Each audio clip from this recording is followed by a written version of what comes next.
Hi, my name is Joey, as you should know already, and I'm going to read a little story I wrote for my English class.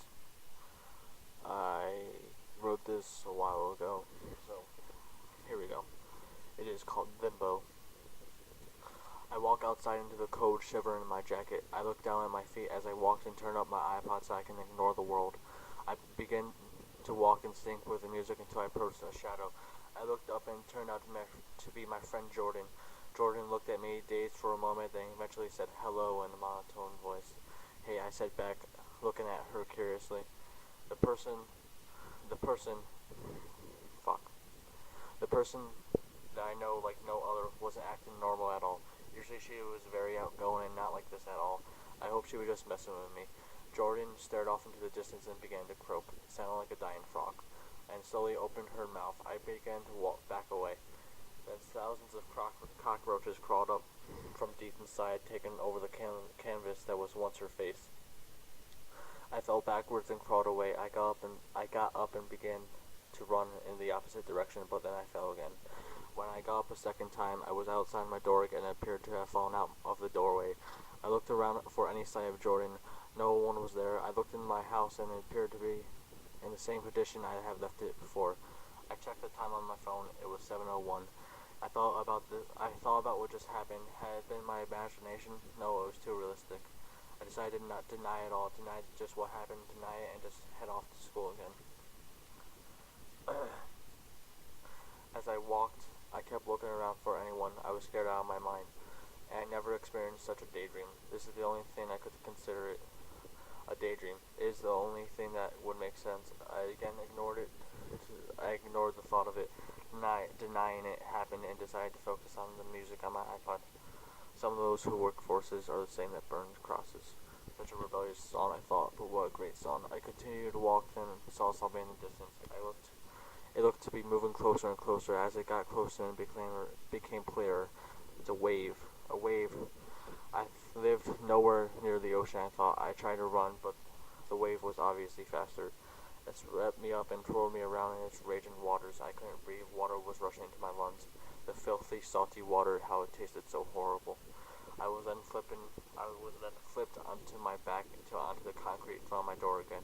I was drenched and still coughing. The back of my head now throbbed from the impact of the ground. I sat up and looked around. No water, no tower and wave, just my neighborhood, my house. I was so confused. I lied back on the ground and closed my eyes, thinking about what just happened. What is happening? Am I just in some crazy dream? Maybe I can wake up. Wake up, I said to myself. Wake up, wake up, wake up. And then I came to realize there was no pain in dreams. I definitely felt pain. My head throbbed and my throat still felt clogged and my entire body ached. I lied there thinking, then my pain began to go away. Slowly I felt normal again. What was happening to me? I tried to get up, but I didn't want to move from the spot on the ground. My body seemed to have no feeling, but at the same time I felt comfortably numb. What did I do last night? I said to myself. I didn't know what was going on, nor did I know if it was real or not. I felt rumbling on the ground, and I immediately got up and ran into my house, but my house began to fall apart. The house was sinking, and I rushed back to the door, but it had locked. I just screamed as loud as I can, help! But of course no one answered. I fell through the floor to look like a never-ending hole. I kept falling, and I just closed my eyes, hoping the impact of wherever I was falling wouldn't kill me. I fell again in front of my house.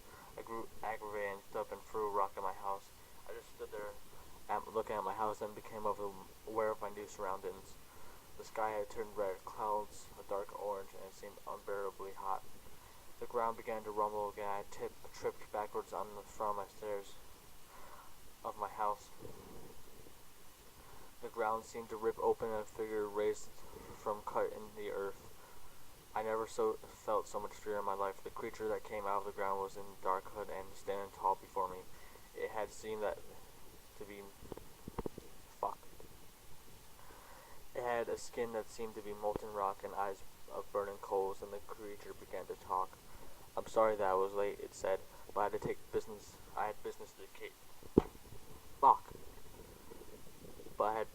take care of. I can't give a tour to everyone that comes down here, but back to you. The random horrible events, you better get used to it because it will happen forever. You probably can't remember this, but you died last night. well, you killed yourself. But I don't blame you either. If I was in that position, I would have blown my head off too. But anyways, the rules state that if you take your own life, you shall live in eternity suffering. I don't make the rules, but I never followed them either. It doesn't make sense really. This whole system doesn't make really sense, but it's what he wants, so he gets. But anyways, welcome to hell. Enjoy this day.